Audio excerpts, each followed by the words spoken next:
Hello everyone, Chaos here, and welcome to another old school RuneScape video. Today, my revamped 1-99 fletching guide. With this skill, you will be able to make your own ranged weapons and ammunition from basic resources gathered across RuneScape. You can make bows, arrows, darts, or attach gem tips to bolts to enchant them, just to name a few.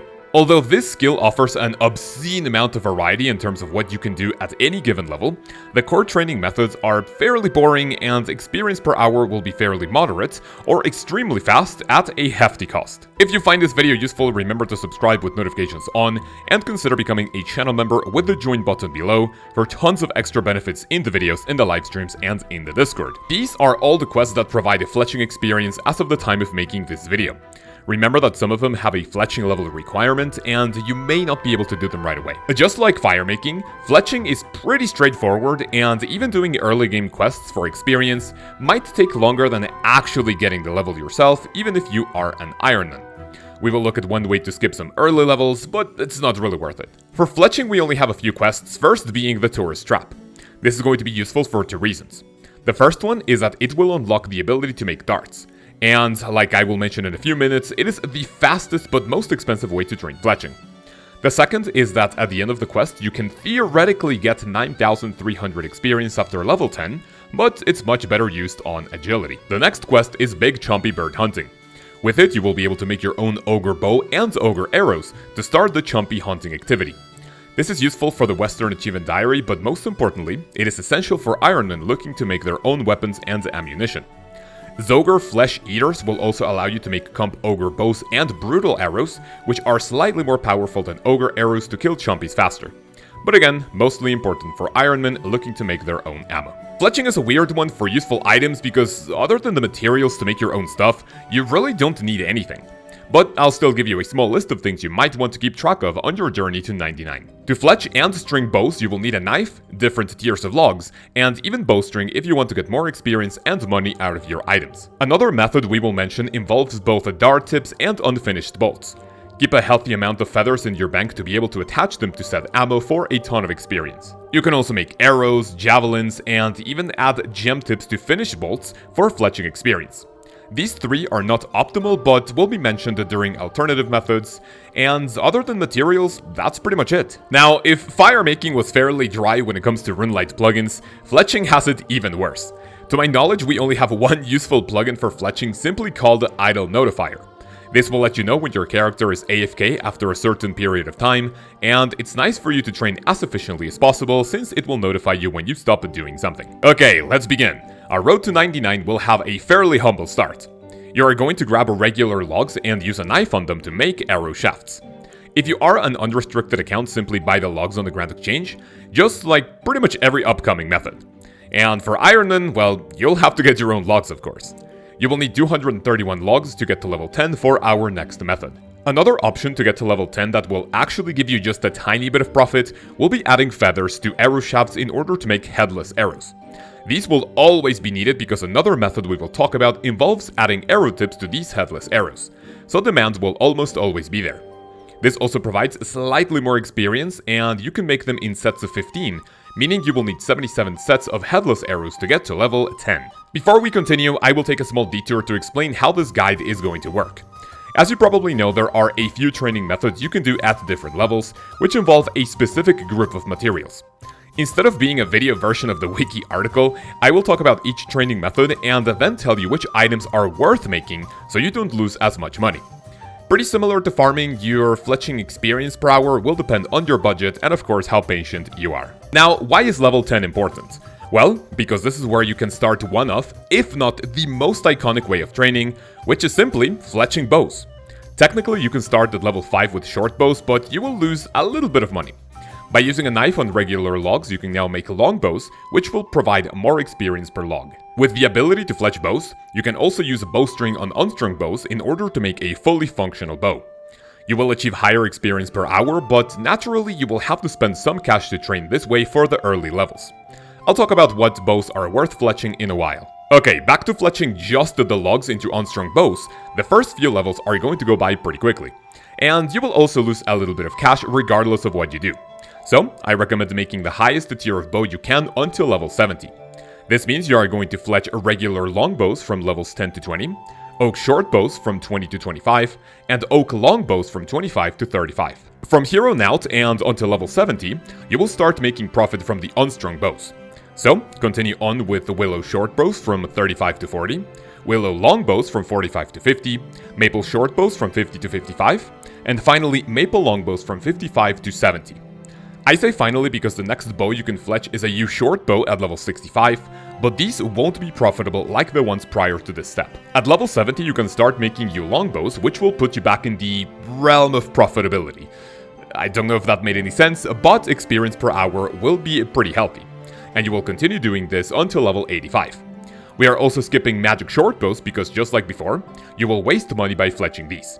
Our final stop is going to be magic longbows, and even though experience per hour is not dramatically increased, you will keep making money from them. You are going to require a fairly heavy amount of them from 85 to 99, but luckily this is a bank standing skill, which you can take care of when working, watching movies, and doing whatever you want. Now, remember how you can also string bows for experience? Well, we also have specific bows for cash, and remember that they give more experience per hour. The only downside is that it's going to be less AFK since you have to make 14 per inventory, instead of the 27 logs per inventory we were fletching before. Anyway, you will start profiting off of stringing bows at level 50 with maple short bows, and the only type of bow that will make you lose money from level 50 onwards are going to be magic short bows. So, just like before, string the highest tier of bow you can from 50 until 85, but keep stringing yew longbows from 80 to 85 to skip the magic short bows. And then you can finally get to those magic longbows for profit. I will now talk about 4 training methods and what materials I recommend on your way to 99 for you not to waste as much money. The very first one is making darts. As we mentioned before, this requires completion of a quest called the Tourist Trap. Making darts is the absolute fastest training method in the entire game. And not just for fletching, like actually in the entire game. Because actions are not tick limited like they are with fletching or stringing bows, you can make them as fast as you can click, leading to disgusting experience per hour.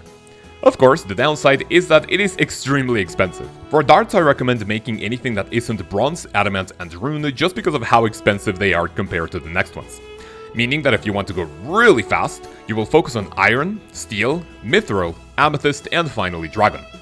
Remember that because of how fast you can make them, you will finish an entire batch of the limit allowed by the Grand Exchange in just a few minutes. So, you have to either stock up on them, or ask your friends to buy more for you every 4 hours. To do this, I recommend playing on your phone. Whether Android or iOS, you should have a magnifying glass function you can move around. Log into the game, and have your dart tips and feathers evenly spaced out, so you can quickly tap one on the other. This is a lot better than doing it with your mouse to avoid inaccurate clicks. There's a different method where you can use a function on your computer called mouse keys, but I've never tried it and to be quite honest, I don't even understand how it works. So, I will leave a great guide for that one in the description below. Another method I'll quickly mention is adding feathers to bolts. And it's because it's almost the same as darts, only that it offers less experience per action. The good thing about it is that it's not as expensive as darts. The Grand Exchange buy limit here is still going to be an issue, so stock up on unfinished bolts or ask people to buy them for you. I recommend steel, broad, adamant, and finally dragon bolts. Now remember that for broad bolts you still need to unlock the ability to make them with a Slayer Master. Since it works similar to darts, you can also do this on your phone with the magnifying glass function. Up next we have headless arrows, and unlike the previous methods, you will be making sets of 15 arrows per action. With higher tier arrows, you will gain greater experience per hour, which is why every single type of arrow will cost money to make. Just use arrow tips on headless arrows, and wait for a cycle of 10 sets of 15 arrows to repeat the process. The ones I recommend are iron, mithril, broad, amethyst, and finally dragon. The ones not mentioned are either double or triple as expensive, and in my honest opinion, not really worth the investment. And finally, we have another profitable way of training fletching. You can add gem tips to finished bolts in order to have materials for enchanted bolts, which are fairly popular for different activities.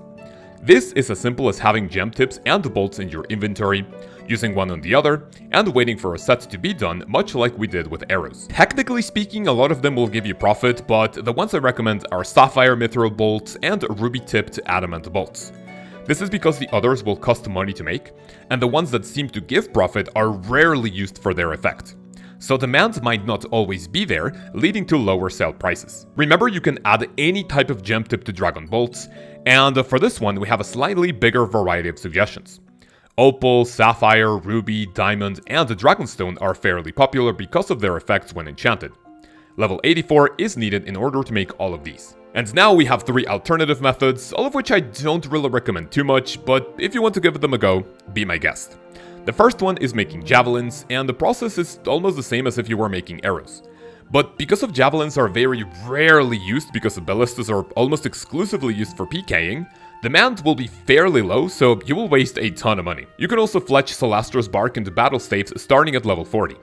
Because you can get a maximum of around 100 to 110k XP per hour, it's recommended to do this from level 40 until around level 70, when fletching yew longbows will outclass this training method.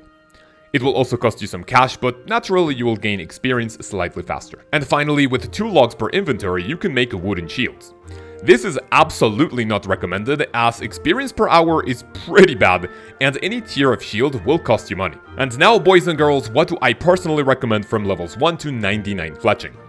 As you saw, we have a massive amount of things we can make on our way to our skill cape.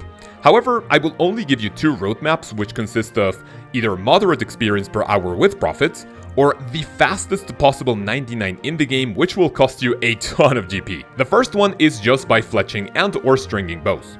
You are seeing what bows I recommend making on screen right now, and even though it's a boring bang standing skill, you will make a lot of money from it. Like I said before, simply fletching the best unstrung bow you can, avoiding yew and magic shortbows. For more experience per hour but less AFK time, string bows instead from 50 to 99 with the best tier you can make, only skipping magic shortbows. For the absolute gamers, fletching both the darts and bolts is the way to go. If you are going to do this, I will assume you don't care about money, so simply make the best dart you can on your way to 99. And hopefully you will have all the darts you need for it, otherwise the Grand Exchange will limit your gains. Ladies and gentlemen, that's pretty much it for the fletching guide. Thank you so much for coming and for making it this far. If you did, make sure to tell me how you would get level 99 fletching, or if you already have it. A massive thank you to all my channel members. You boys and girls are absolute legends, and your support does go a long way. If you want to be part of this list of legends, click on the join button below to subscribe monetarily and receive a ton of benefits in the videos, in the live streams, and in the Discord. Stay tuned for the next video, and of course for the next 1 to 99 guide, where we will see how to achieve mastery in the cooking skill. Have an amazing day, have an amazing week, and I will see you then. Peace.